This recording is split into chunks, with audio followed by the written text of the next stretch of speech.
नमस्कार. आमच्या चॅनलमध्ये तुमचं सगळ्यांचं खूप खूप स्वागत आहे. ही शेवग्याची पानं, कोणी मोरिंगा म्हणतं. ह्या शेवग्याच्या पानांचे एवढे उपयोग आहेत आपल्या शरीरासाठी. खूप कॅल्शियम आहे. तर नेहमी नेहमी आपण त्याची भाजी करण्यापेक्षा आज काहीतरी थोडं वेगळं करूया. म्हणजे कसं, एकदाच भाजी खाण्यापेक्षा रोज थोडं थोडं आपल्या पोटात जाईल. तर मी आता ही शेवग्याची पानं स्वच्छ धुवून आणि निवडून घेतलेली आहेत. आता ही निवडून घेतलेली पानं आहेत ना, त्याची आपण आता चटणी बनवणार आहोत. चटणी बनवली की आपण आठवडाभर हप्ताभर व्यवस्थित खाऊ शकतो. आता त्यासाठी काय साहित्य लागते ते बघूया. खोबरं, शेंगदाणे, थोडे जवस, थोडे पांढरे तीळ घेतलेत, लसूण, काश्मीरी मिरची पावडर, मीठ आणि जिरं. आता काश्मीरी मिरची पावडर घेतलेली आहे कलरसाठी. आता जवस, तीळ हे आपल्या शरीरासाठी खूप चांगले असतात, म्हणून ते सगळे कॅल्शियम वगैरे त्याच्यामध्ये जास्त असतं, म्हणून ते सगळे घालायचे. आवडत असेल तर घाला, नाही घातले तरी चालेल. आता हे सगळं आपल्याला छान तेलामध्ये भाजून घ्यायचे. तेलामध्ये भाजलं म्हणजे चटणी अजिबात खराब होत नाही. फ्रीजमध्ये नाही ठेवली तरी बाहेर छान राहते. आता आपण शेंगदाणे पहिले भाजून घेतोय.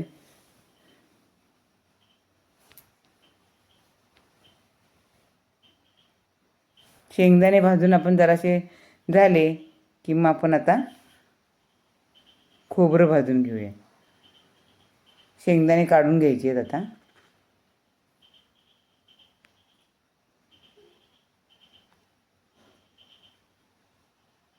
आता त्याच्यामध्ये आपण तेल परत नाही घालायचं. उरलेल्या तेलातच आपण जरा पुन्हा खोबरं लालसर होईपर्यंत भाजायचं. छान भाजून घेतलं ना की फ्रीजची गरज लागत नाही. किती दिवस टिकते. मग आधी तुम्ही महिनाभर खाल्ली तरी सुद्धा चालेल.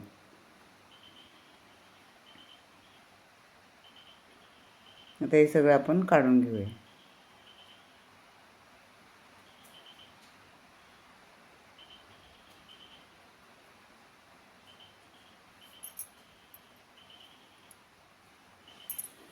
आता त्याच्यात आपण जवस थोडे भाजून घेऊया. जवस पण छान भाजायचे. थोडेसे तडतड तडतड आवाज आला की त्याला जरा थोडासा फेस येतो, पण तडतड आवाज आला की आपण ते काढून घेऊया. आता त्यातलंच थोडंसं तेल उरलं आहे आपलं, त्याच्यातच आपण तीळ पण थोडेसे भाजून घेणार आहोत. आता आपण तीळ टाकतोय. हे बघा, आता आपण तीळ भाजून घेतो. तीळ कसे छान तडतडायला लागले की छान भाजले म्हणून समजायचे. आता त्याच्यातच आपण थोडंसं जिरं टाकतोय. जिरं पण मग छान त्याच्याबरोबर छान भाजून घ्यायचं आहे. तीळ भाजून झाले, जिरं पण आता भाजून झालेलं आहे.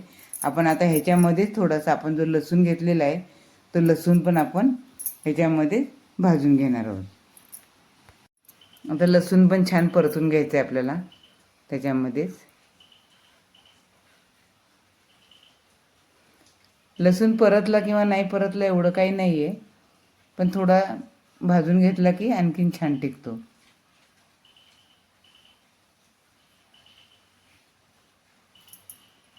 सगळं भाजून छान झालं आहे.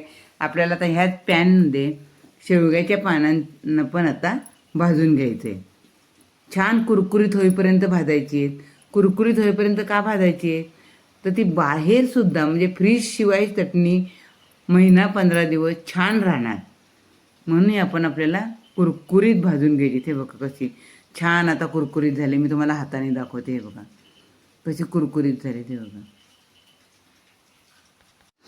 आता हे कुरकुरीत झाली तरीसुद्धा आपण अजून थोडंसं भाजून घेऊया आणि मग ते आपण काढून घेऊया.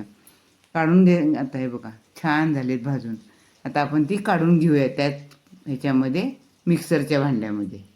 आता हे सगळं आपल्याला काय करायचं आहे, मिक्सरच्या भांड्यामध्ये टाकायचं आहे. जेवढं आपण जे काय भाजून घेतलेले आहे ना चटणीसाठी, सगळं मिक्सरच्या भांड्यामध्ये टाकून घ्यायचं आहे. हे बघा. आता त्याच्यामध्ये आपल्याला 2 चमचे काश्मीरी लाल तिखट टाकायचं आहे. तुम्हाला आवडत असेल तर अजून टाकलं तरी चालेल. जसं तुम्ही तिखट खात असाल त्यानुसार टाका. 1 चमचा मीठ टाकायचं आहे. आणि आता हे सगळं आपल्याला मिक्सरला छान वाटून घ्यायचं आहे. आता हे मिक्सरला आपल्याला खूप बारीक नाही करायचं, थोडंसं जाडसर ठेवायचं, म्हणजे ही चटणी खूप छान लागते. हे बघा, हे असं वाटून घ्यायचं आहे जाडसर छानसं. असं वाटलंत ना, आणि अशी वाटून आपण बरणीत भरून ठेवा. तुम्ही रोज थोडी थोडी खावा. एकदाच भाजी खाण्यापेक्षा ही चटणी तुम्ही महिनाभर सुद्धा फ्रीजशिवाय ठेवू शकता, कारण सगळे जिन्नस आपण छान भाजून घेतलेले आहेत. ही चटणी चपातीबरोबर खावा, तुम्ही भाताबरोबर तोंडी लावा, किंवा भाकरी असेल तर भाकरीबरोबर खावा. खाताना थोडंसं तेल घालून खाल्लं तर आणखीन खूप छान चवदार लागते. नक्की करून बघा. तुम्हाला सांधेदुखीसाठी, गुडघेदुखीसाठी अजिबात गोळी खावी लागणार नाही. नक्की करून बघा. माझी जर रेसिपी तुम्हाला आवडली असेल तर नक्की कमेंट करून सांगा. माझ्या चॅनलला लाईक करा, शेअर करा आणि सबस्क्राईब करायला विसरू नका. धन्यवाद.